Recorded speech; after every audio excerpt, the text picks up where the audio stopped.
صل على محمد وآل محمد. نعرے صلوات. زندگی ہے برتر آتش فشانی یا حسین، زندگی ہے برتر آتش فشانی یا حسین. آگ دنیا میں لگی ہے آگ پانی یا حسین، اور بخش دے اس بستہ قطرے کو سمندر یا حسین. اور زور حیدر زور حیدر زور حیدر یا حسین، اور خشک ہونے کو ہے عزم جوئے انسان یا حسین. اور موج طوفان موج طوفان موج طوفان یا حسین. نعرے صلوات. جھوم کر تو نے شہادت کا پیا جس وقت جام، جھوم کر تو نے شہادت کا پیا جس وقت جام. اور دور حاضر نے محمد کو کیا جھک کر سلام، اور مصطفیٰ کی کشتی نازش کو کھینے کے لیے انبیاء مبارکباد دینے کے لیے تشنگی کو موج یم نے مبارکباد دی، اور خاکدان کو عرش اعظم نے مبارکباد دی، اور فاتح خیبر کو آدم نے مبارکباد دی، اور فاطمہ زہرا کو مریم نے مبارکباد دی. نعرے صلوات. نو انسان کو دیا کس فلسفی نے یہ پیام،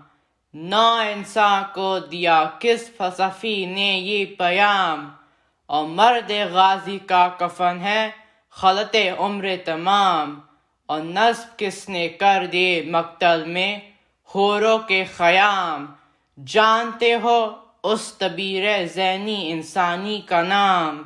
جو انوکھی فکر تھا جو ایک نیا پیغام تھا. اس حکیم نکتہ پرور کا محمد نام تھا، اس محمد مصطفیٰ کا کیا عجب پیغام ہے. خود جیو اوروں کو جینے دو، یہی اسلام ہے. نعرے صلوات.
یہ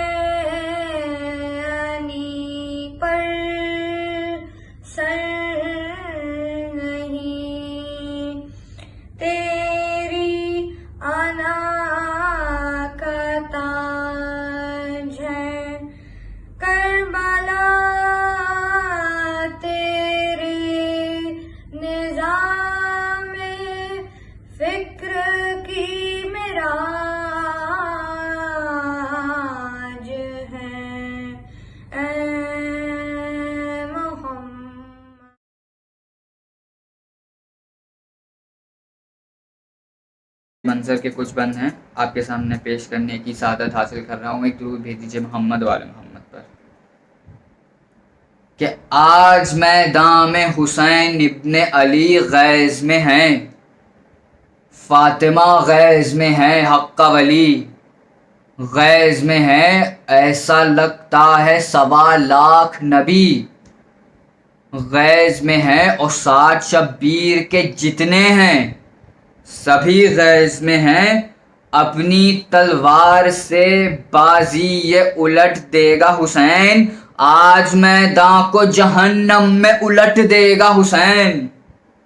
آج میدان کو جہنم میں الٹ دے گا حسین. اور فیصلہ کن میرے مولا کی لڑائی ہوگی، خون میں تر ابھی دریا کی ترائی ہوگی. موت کے سر پہ گھٹا موت کی چھائی ہوگی، ایسے میدان میں ہر صف کی صفائی ہوگی. دیں گے کوفے میں خبر بھاگ کے جانے والے، دیں گے کوفے میں خبر بھاگ کے جانے والے، رے بھاگو بھاگو یہاں شبیر ہیں آنے والے، بھاگو بھاگو یہاں شبیر ہیں آنے والے. اور ہو گئی جنگ پہ آمادہ خدا کی قدرت، غیظ کو دے کے جگہ ہٹ گئی پیچھے رحمت. پیار سے بات کی لیکن نہیں سمجھی امت، اور 6 مہینے سے بہت شور تھا بیعت بیعت، 6 مہینے سے بہت شور تھا بیعت بیعت. رے تیغ میدان میں جب ابن علی تولے گا، کوئی بیعت تو کجا بے بھی نہیں بولے گا، کوئی بیعت تو کجا بے بھی نہیں بولے گا. اور ابھی کھل جائے گا شبیر اکیلے کیا ہیں سامنے قامد توحید کے بونے کیا ہیں، ابھی کھل جائے گا شبیر اکیلے کیا ہیں سامنے قامد توحید کے بونے کیا ہیں. اور شام کے سورما اپنے کو سمجھتے کیا ہیں، ہوگا اس شان سے حملہ اسد غالب کا، رے کلمہ پڑھ پڑھ کے مریں گے یہ ابو طالب کا، کلمہ پڑھ پڑھ کے مریں گے یہ ابو طالب کا.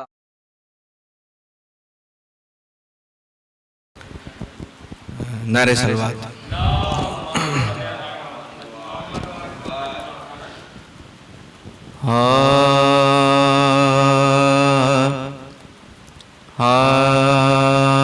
امتحان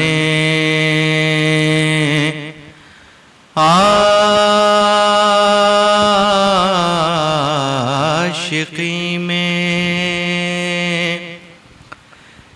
کیف پاتے ہیں حسین،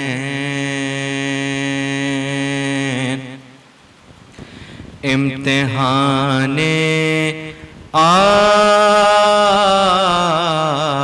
عاشقی میں کیف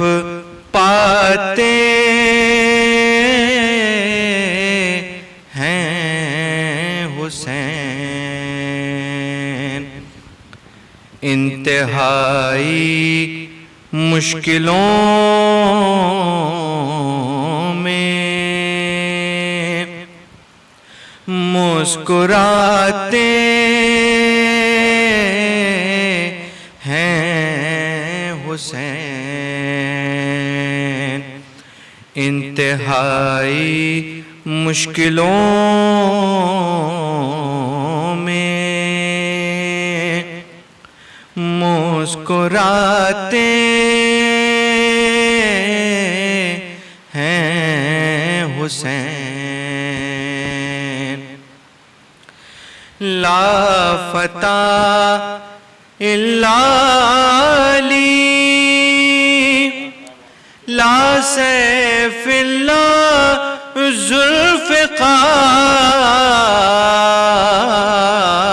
ذوالفقار، لا فتح الا علی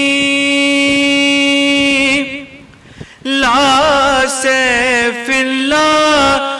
ذوالفقار، پڑھتے جاتے ہیں فرشتے، بڑھتے جاتے ہیں حسین، لا فتح الا علی، لا سیف اللہ ذوالفقار، پڑھتے جاتے ہیں فرشتے، بڑھتے جاتے ہیں حسین، امتحان عاشقی میں۔ نعرہ صلوات۔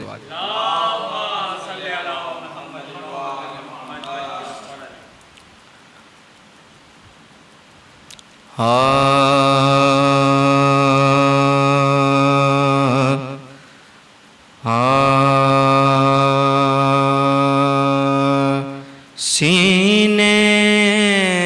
میں کربلا کو بسائے ہوئے ہیں ہم،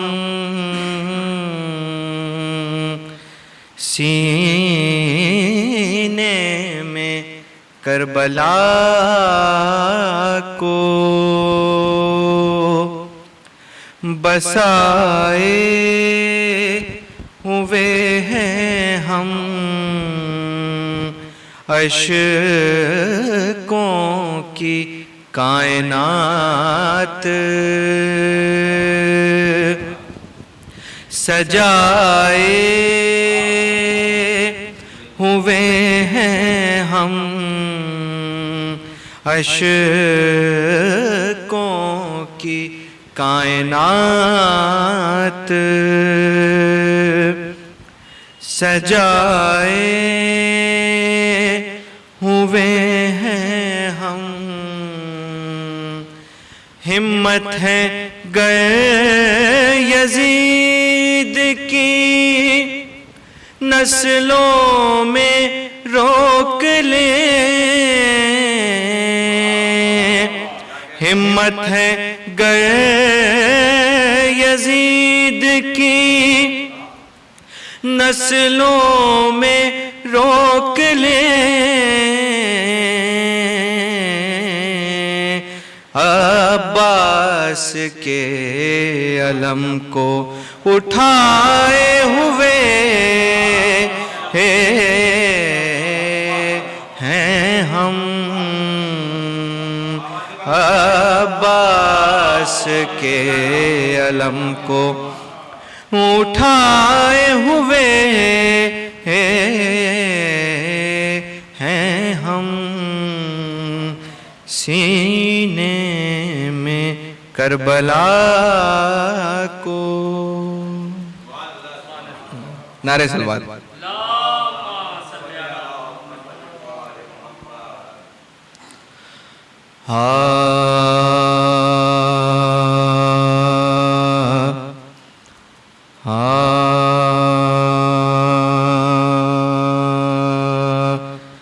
جو راہ بر نہ ملے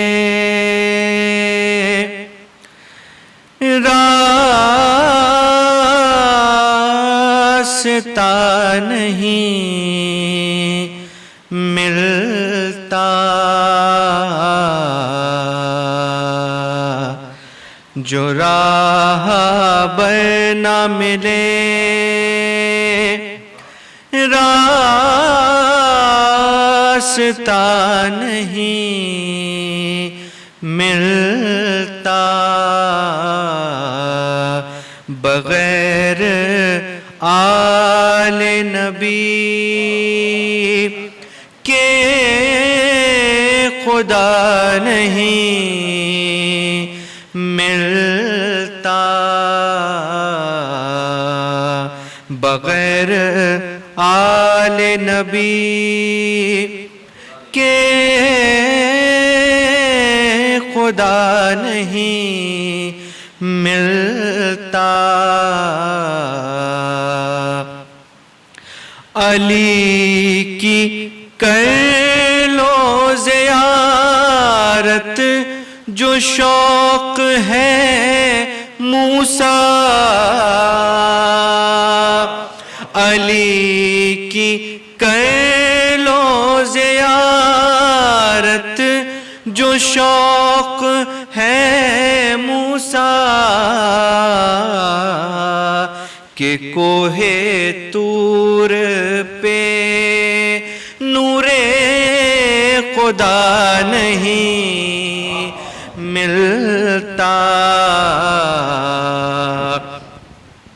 علی کا ذکر ہے ذکر رسول ذکر خدا علی کا ذکر ہے ذکر رسول ذکر خدا کسی کے نام سے یہ سلسلہ نہیں ملتا کسی کے نام سے یہ سلسلہ نہیں ملتا پڑے جو وقت پکارے رسول بھی جس کو پڑے جو وقت پکارے رسول بھی جس کو علی سا کوئی بھی مشکل کشا نہیں ملتا بغیر آل نبی کے خدا نہیں ملتا جو راہ بر نہ ملے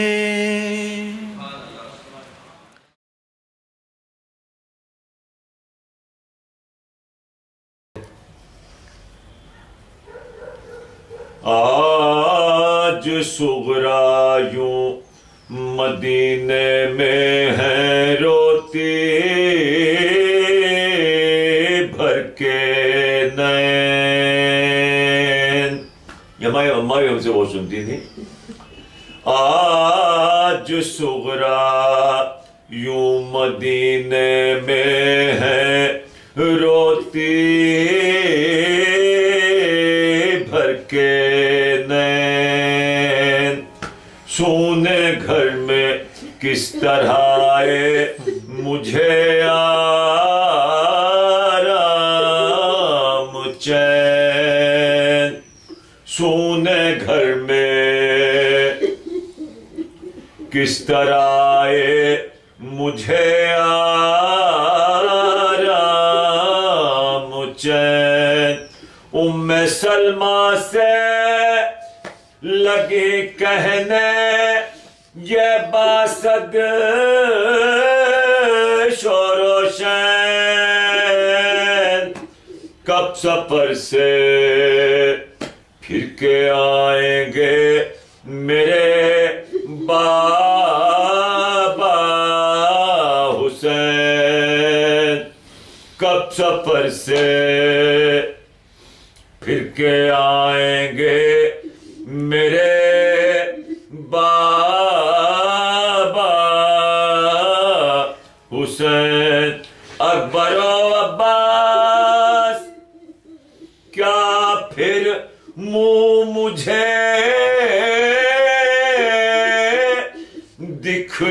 آئیں گے میرے پردیسی کہو نانی جی کس دن آئیں گے آج صغرا یوں مدینے میں ہے روتی بھر کے نئے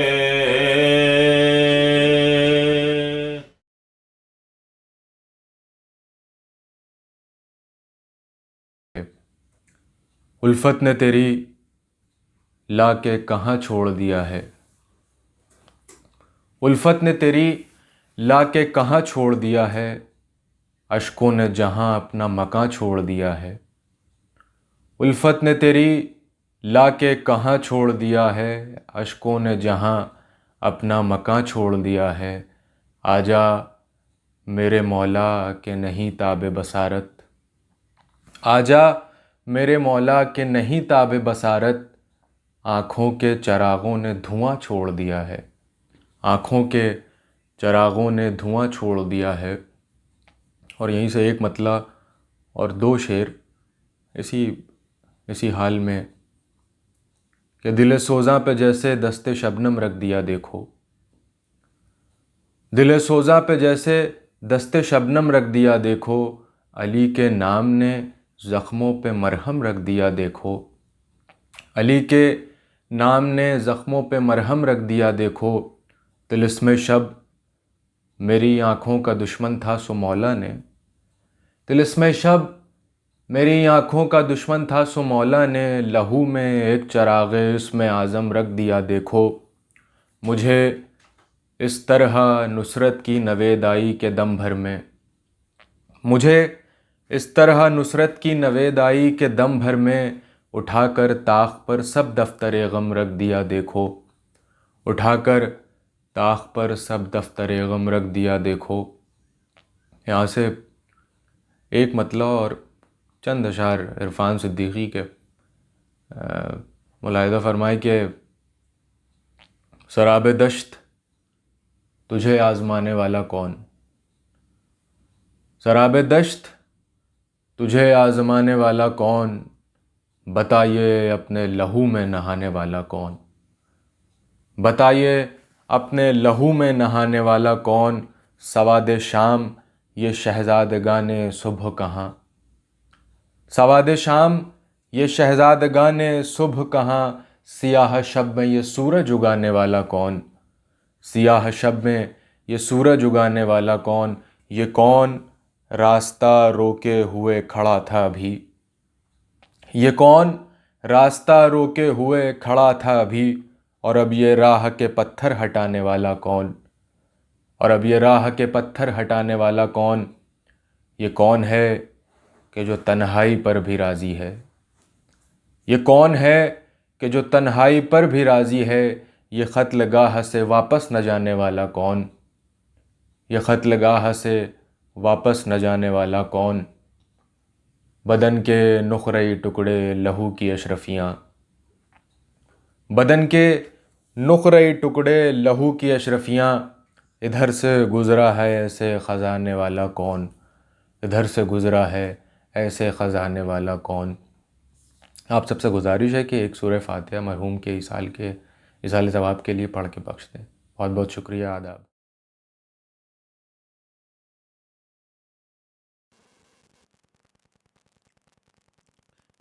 ایک مرتبہ سورہ ہم، 3 مرتبہ سورہ توحید کی تلاوت فرما کر مرحوم مشتاق حسین ابن ممتاز حسین صاحب کے لیے ایصال ثواب کریں۔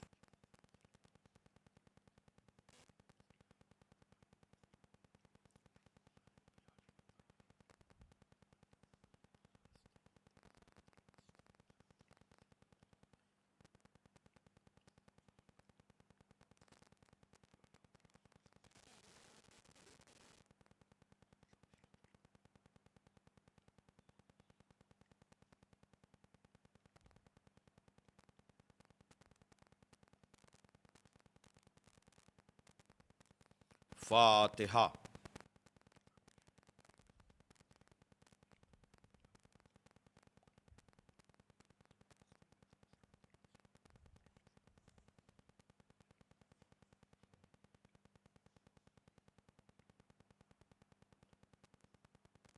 اعوذ باللہ من الشیطان اللعین الرجیم بسم اللہ الرحمن الرحیم الحمد للہ الذی ہدانا لہذا وما كنا لنہتدی لولا ان ہدانا اللہ لقد جاءت رسل ربنا بالحق الصلاة والسلام علی النبی الامی العربی القرشی المکی المدنی البطحی الابتحی التہامی الدافع جیشات الاباطیل والدامغ صولات الازالیل مولن الحق بالحق بالقاسم محمد وآلہ الطیبین الطاہرین المعصومین المظلومین الذین اذھب اللہ عنہم الرجس وطہرہم تطہیرا ولعنۃ اللہ علی اعدائہم اجمعین من الآن الی یوم الدین اما بعد فقد قال علی علیہ السلام الاسلام هو التسلیم والتسلیم هو الیقین والیقین هو التصدیق والتصدیق هو الاقرار والاقرار هو الادا والادا هو العمل صلوات بھیجے محمد وعلی محمد پر۔ بزرگان محترم و دوستان عزیز، یہ مجلس اعزا جس شخصیت کے ایصال ثواب کی مجلس ہے، جن کا تعلق تو لکھنؤ سے،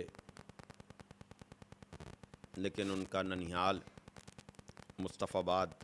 رائے بریلی میں، اور رائے بریلی شہر میں بھی جناب مشتاق حسین نقوی صاحب کی خدمات فیروز گاندھی ڈگری کالج میں بحیثیت استاد کے انہوں نے خدمات انجام دیں، اور ایک علمی اور ادبی شخصیت کہ جن کے آثار تحریری طور پر موجود ہیں، انگریزی میں بھی اور اردو میں بھی، کئی کتابیں انگریزی میں اور کئی کتابیں اردو میں، اور کچھ آثار ان کے غیر مطبوعہ بھی ہیں۔ مثلاً زندگی موت زندگی معلوماتی کتاب، یا وہ سفر زیارت پر گئے تو آنے کے بعد انہوں نے گومتی سے فرات تک، یعنی لکھنؤ سے لے کر کربلا تک کا پورا سفر نامہ انہوں نے تحریر کیا۔ بہرحال یہ پورا گھرانہ ہی عشق علی اور عشق حسین اور ادبی پس منظر لیے ہوئے ماشاءاللہ سے خاندان میں وہ سلسلہ جاری بھی ہے، اور ان کی اولادوں میں اگر حسن نقوی صاحب جو ان کے فرزند ہیں وہ سماجی خدمات انجام دے رہے ہیں، اور رائے بریلی میں بھی ان کا تعاون ضرورت مندوں کے لیے رہتا ہے، اور علمی وراثت ان کی بیٹی کی طرف آئی، یعنی شاہانہ مہدی، عزاداری کی تہذیب کے حوالے سے ان کے مضامین انگریزی میں، اور ابھی تازہ مضمون جو ان کا سفر عشق کے عنوان سے زیارت اربعین اور وہ کربلا کی طرف جانے والوں کا جو پورا سلسلہ ہے، اس کو انہوں نے مختصر سے مضمون میں بہت ہی اچھے انداز میں پیش کیا ہے، جو واقعاً پڑھنے والا ہے تو انگریزی میں، لیکن کاش اس کا ترجمہ اردو اور ہندی میں بھی ہو جائے تاکہ سبھی لوگ اس سے فیض یاب ہو سکیں۔ بہرحال باتیں بہت ہیں مشتاق نقوی صاحب کے لیے، اس لیے کہ وہ، میں نے جیسا کہ عرض کیا، ان کا تعلق